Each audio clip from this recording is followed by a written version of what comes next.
Remove panel to show relays. Determine proper relay. Remove desired relay.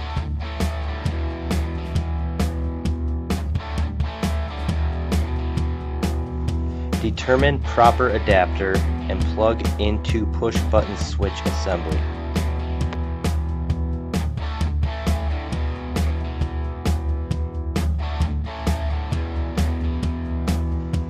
Plug adapter into relay socket. Depress button to activate the circuit. The following are a few examples of circuits that can be activated with your MD867.